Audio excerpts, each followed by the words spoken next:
Hello and welcome to a brand new episode of the Opposition Preview. I am Dia and I'm joined by John today from the TurfCast Podcast, a Burnley fan, to preview the upcoming game against Burnley on Monday night. So, John, thank you for joining me. Let's get straight into it. Only 2 goal difference separates both sides. We're on the same point. I mean, it's quite incredible for both sides to be this close to each other at the end of the season. We're only a couple points off the European positions. So what's gone right for Burnley this season for you guys to be so high up the table? I don't know. Honestly, at the start of the season, I felt it were a bit of a sort of like an average season. It was just sort of like, it never really felt like it would get going. Like we'd win a couple of games and then we'd lose a couple of silly results and stuff like that. Villa at home on New Year's Day being the perfect example of when I thought, hey, we could end up being dragged towards the relegation zone here rather than looking up towards the top half like we are doing at the minute. But in the end, it was a run of form after that Villa game. It always seems to be like we have a game where we're so bad in a season. This season it was Villa. Last season it was Everton. And then things just seem to change afterwards, and thankfully, because a few people were because I've got some friends that aren't Burnley fans, obviously, as everyone does, friends of teams that they don't support. But a few lads were saying to me like, hey, Burnley could be in trouble here, losing it on to Villa like that. And on the day, I've just, literally, as we're recording this, obviously the Villa Wolves game has just finished. I've just finished watching that. And I was watching that today and thinking, how on earth did we get beat against this shower? But honestly, like, for some reason, we've just clicked in the second half of the season. It's a similar sort of vibe to last season. Obviously, last season we were a lot worse thanks to Europa League. But again, in the second half, we just clicked it, and thankfully we've done it. And now, as you say, we are looking up the table rather than down it. Similar to you guys. Exactly. You mentioned Europa League. Of course, he was in the Europa League last season. For clubs like Palace, we want to, of course, go and achieve European football because we've never experienced it before. But of course, you guys have, and we're pretty much on a similar level. So how did it impact the club last season in terms of league finishes? And is the fixture congestion really that bad for the players? Yeah, honestly, it's ridiculous. Like, it's not just for the players as well. Like, because I went to every single Europa League game apart from the one in Istanbul. So I went up to Aberdeen, and then I went to the league game afterwards. And I went to the Aberdeen home game, then the league game afterwards. Then I missed the Istanbul away game, but the league game afterwards. Then Istanbul at home. And by the end of it, by the time I'd been to Athens and Olympiacos at home, and then I was sat there again watching us get beat against Fulham that week, I was knackered myself, and I'm not playing in between it all. So it does though, like because you got to start your season in July, which, you know, this summer doesn't sound as mental because it was sat in June and we're doing the season. But we started that season in July and we played Aberdeen when their season had already started, because they played a qualifying game before us and they'd played about 6 or 7 friendlies, whereas we'd literally played one friendly and then we've got a game against Aberdeen. And that's why we started so slow in the Europa League. And then you're playing week in, week out. Sorry, you're playing like Sunday, Thursday, and you're playing good teams as well, because we had I can't remember the exact teams that we played, but we had some like good Premier League sides there as well. Like I said, we went down to Fulham and got beat 4-2. Obviously, Fulham went down as well, but we just weren't Burnley. Like, we just weren't, you know, it's 2 banks of 4, nice and strong. No one's going to bully us. That's sort of like Burnley's way. You don't bully Burnley, we bully you. And if you beat us, you find a way to beat us in a different way. But we just weren't us, and you could tell the players were tired. And because of the start, because we were getting beat against teams like Fulham and I think West Brom at home as well, or that might have been the season before, but we're losing games that we shouldn't normally lose anyway. And it's not just the tiredness, it's then the confidence, because you're losing against teams that you know you shouldn't be losing against. And yeah, we're in the bottom half for the majority of the season. And as I said earlier, like the Villa game this season, we lost at home on New Year's Day. Last season, we got beat 5-0 at home to Everton on Boxing Day, and we were absolutely shambolic. I have never left the turf so early in a season and thought, we are definitely down. But that day I left thinking, that's it, there's no way we're getting out of this, we're down. But again, thankfully, we just turned it around and we just clicked in the second half of the season. But it's one of them, like, a few Burnley fans don't actually want Europe again because of that. I mean, I personally don't see the point. If you want to do well, you always need to strive for the next achievement, and obviously just staying up and finishing 17th every year, you know, it's a bit tedious, isn't it? You want to try and push on and achieve things. So I'd love it if we got in Europe again, but I think both of us are just a little bit too far out of it. I think we both have to go on a bit of a serious run to be able to get into it. But yeah, it's one of them. It's a bit of a poison chalice, I think. Because I think your squad as well has got a bit of injuries, as you were just saying off camera as well, and you get a few injuries and stuff, and then that's it. You struggle. So yeah, I'd want it, and I'm sure you do as well. But it can have a negative effect on the season, definitely. Yeah, I would love to experience that negative effect, even if it's just once. As you said, it going away to European sides, going all over the Europe and watching a team play. That must be absolutely great. But of course, Sean Dyche did keep you up that season, and we're actually linked with a move for Sean Dyche, which is crazy. So, what do you think about the rumours of him leaving? And also, for Palace fans who don't really watch Burnley as much, how would you describe his tactics? Well, you know what? There's only two teams that ever worry me about Sean Dyche leaving. Everton's one of them, because I always feel like everyone always says this about Everton. It's a thing that's sort of like always said about them. Everton's like that next club. You've got your top six, top seven in them sort of stature of clubs, and Everton's that next club underneath them, sort of like that gateway into the top six. But the other one's Palace as well, because I feel like Palace are sort of like a similar size club to us, perhaps maybe a little bit bigger. Obviously, you've got the pull of London as well, which some footballers and managers do like living in London and stuff like that. Obviously, some people might say it's too busy or whatever, but obviously it always tends to be like footballers would rather live in London. So yeah, there's only them two clubs that do really worry me. But now, because obviously Hodgson's doing well at Palace, Everton have got Ancelotti. I'm not aware of any rumours of Hodgson leaving anytime soon, and he's obviously doing well with you guys as well. So I can't really see him going to Palace at the minute, to be honest. But honestly, if Ancelotti leaves or Hodgson, then yeah, I would be a little bit worried. But in terms of tactics, I know he has sort of like a negative press, and honestly, I don't know why, because people just label it as long ball. It's not long ball. It's not even defensive football. It is compact football. He'll bring the players sort of like in and make you go out wide, sort of like. So that's what you'll see. That's why sometimes Palace do get some joy against us, because you've got some really good wingers. Obviously, Zaha springs to mind, obviously. So what the plan is to always force teams out wide, because we're confident enough that our fullbacks in Loughton and Taylor, or sometimes Barnsley, as it were, at home to you guys last season, are going to be good enough to try and stop the cross. And if the cross isn't stopped, we've got Ben Mee and Tarky in the middle that pretty much win 99% of headers in the air anyway. So that tends to be, it's not defensive. I actually quite like watching so many different styles of football. I'm not going to sit here and say I prefer watching Burnley to Liverpool or to City, because that's not the case. But I'm sorry for swearing on your podcast, but even Brighton last season, obviously they're a little bit defensive.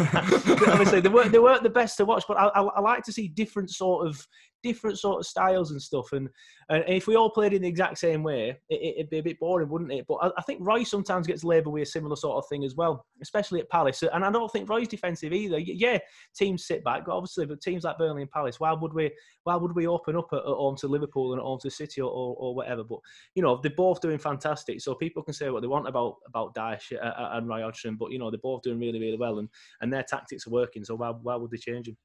So what exactly is it, the reason why he wants to leave or could potentially leave? Is it from him or is it the club? I'm a bit confused, because he's doing well at the club right now. Of course, he went and finished in European places last season. And right now, of course, it's hard, but you've still got a chance to finish in European spots. So what exactly is it that is causing these rumours to pop up? Well, rumour has it he's falling out with the board because Sean Dyche is a big fan of Jeff Hendrick. A lot of Burnley fans sort of like had a difference of opinion on Jeff Hendrick. I personally found him useful to have in the squad, but it was very frustrating to also have in the starting 11. It was quite slow, but he was a very versatile player, so he could pretty much play anywhere across the midfield and do a job, or play behind the midfield or behind the strikers and pretty much do a job everywhere. And you kind of need players like that, don't you, to be in the squad? And he did suit Dyche's style, of course he did, because he tracked back well and stuff like that. But obviously Jeff Hendrick's contract ran out, which means he won't play for Burnley again now, because obviously he's not extended it to the end of this season. Obviously contracts, as I'm sure you're aware, are normally till the end of June. Obviously that's because the football season normally ends in May, but obviously now the season's running past June. So you've got Hendrick leaving, Lennon leaving, Joe Hart leaving, Legzdin's leaving, and Brady got extended. But Sean Dyche wanted to keep Jeff Hendrick, and the board apparently. I spoke to Andy Jones, a local Burnley journalist who works for The Athletic this week, and he says that Jeff Hendrick was offered a contract on improved terms sort of like earlier in the season.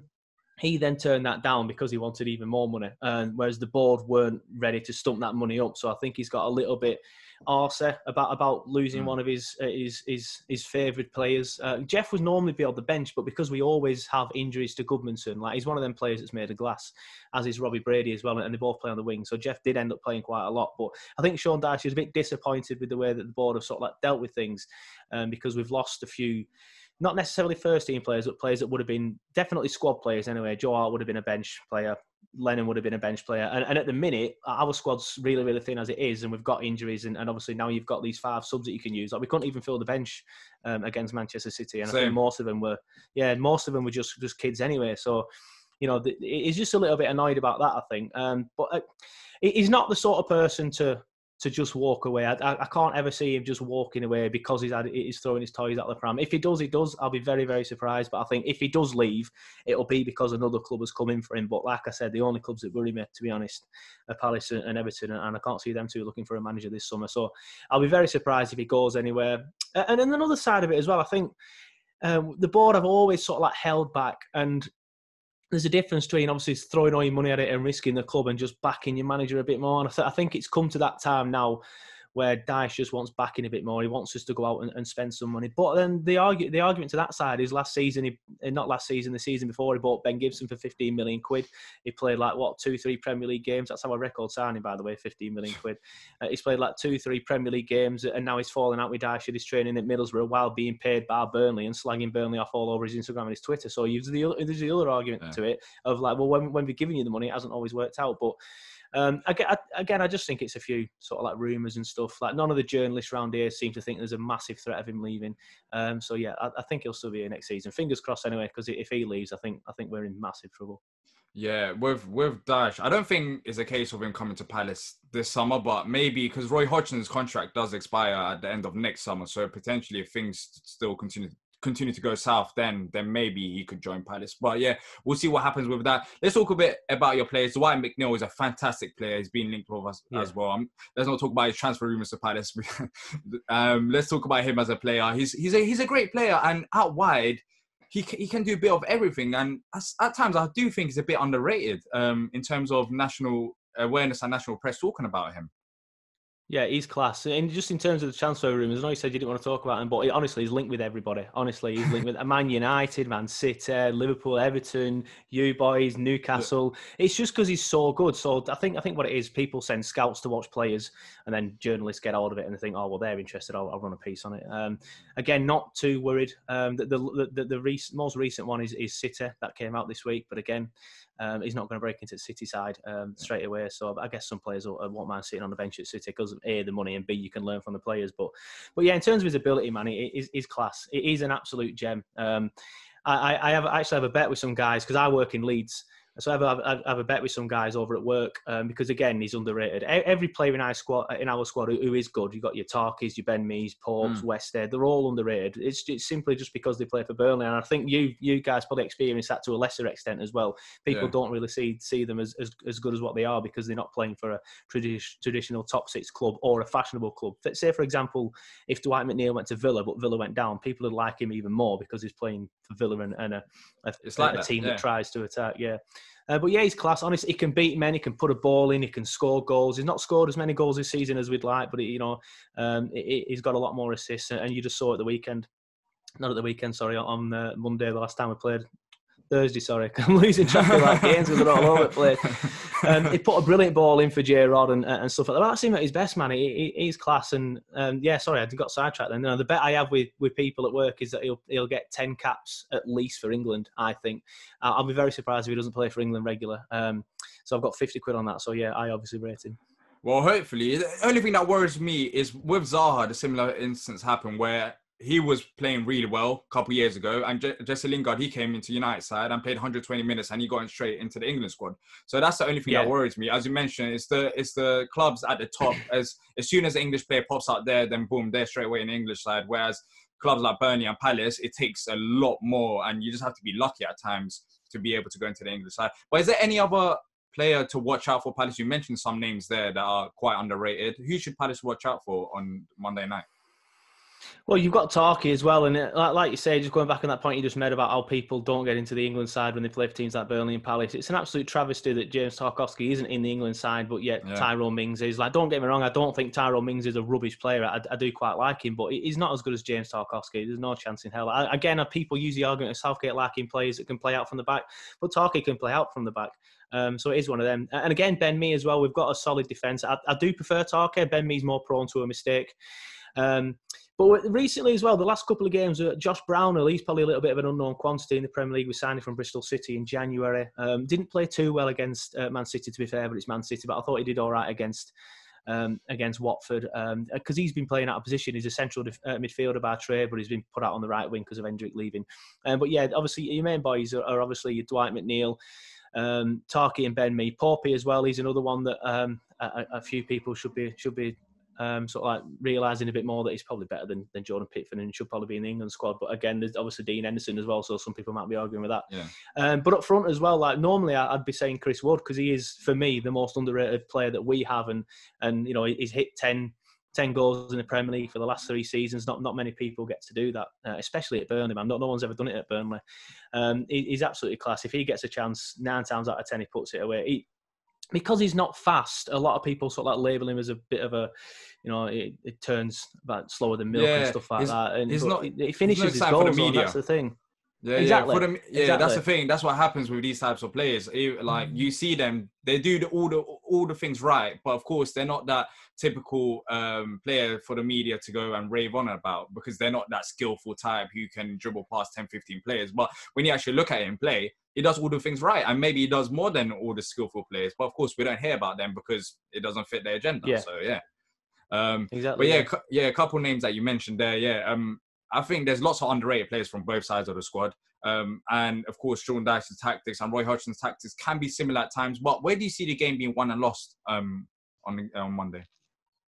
Well, it's one of them because we've just both played against tough opposition. We're both coming back into it. We both have very thin squads before all the injuries that we have. I know, like I've just mentioned, you were talking off camera. Zaha, is Zaha actually out now? Or is it still just maybe out? We're not too sure yet. He got subbed off in the first 15 minutes against Liverpool, but we're not really too sure. I think Roy Hodgson did actually have his Burnley press conference today as we're speaking right now. But yeah, I'm not too sure. If he's actually out. But I guess even if it's 50-50, they might play Zaha because he's that important for us.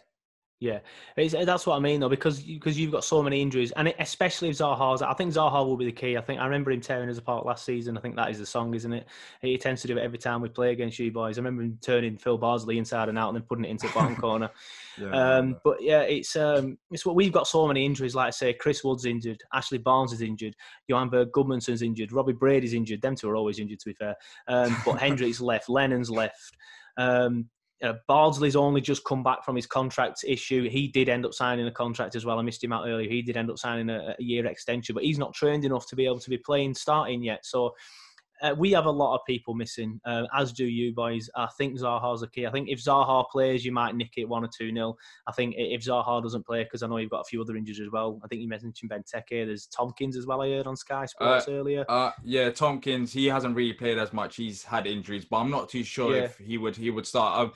Ideally, it would be Scott Dan and Gary Cahill because they'd be in the favoured side. But Scott Dan actually got dropped for Mamadou Sakho.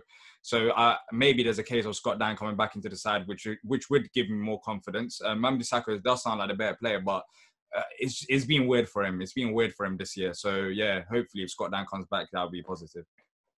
Yeah, so I'm going to say, if because of all the injuries both sides, if Zaha's not playing, I'm going to go 0-0. But if Zaha's there, like I said, I think he's the key. He always seems to do well against us. Because I think because we sit back off players as well, and like I said earlier, force people out wide, that just plays into his hands. So he always seems to do well against Burnley. So yeah, I think maybe 1 or 2-0 if Zaha's playing. But I'll take a point now, 100%. You always take a point away from home, and you know, we don't tend to get too much joy down at Palace. Obviously, we had the win there a few years ago, which were massive for us, because that were the result that ended up keeping us up. I think in 2017 was it, off the top of my head, when we won down there 2-0, goal from Andre Gray sealing it quite late on. But yeah, there's we don't get too much joy there, so I'll take a point now, definitely. I'll go for, like I said, 2-0 if Zaha's playing, 0-0 if not. Yeah, I'm for this game. I think we have to go out and win for Palace because of what happened against Liverpool. Lots of fans were very annoyed, even though we were facing a good Liverpool side. It's just the tactics, the players, the Roy's comments after the games. So this game we really need to bounce back. So I will have to go for, even if it's 1-0 Palace, I will have to take it because it was so disastrous against Liverpool. And we're talking about the Premier League champions that people were just outraged due to many other factors. So yeah, I'm going 1-0 thing. But of course, I'll take a point as well. You don't want to lose points at this stage. You just want to make sure that you're still in reach of top half and possibly top 8. So yeah, I'll take a point as well. But thank you for joining me, Joe. It's been fantastic chatting with you, and best of luck to both teams. No, thank you for having me on, mate. I really appreciate it. Thank you.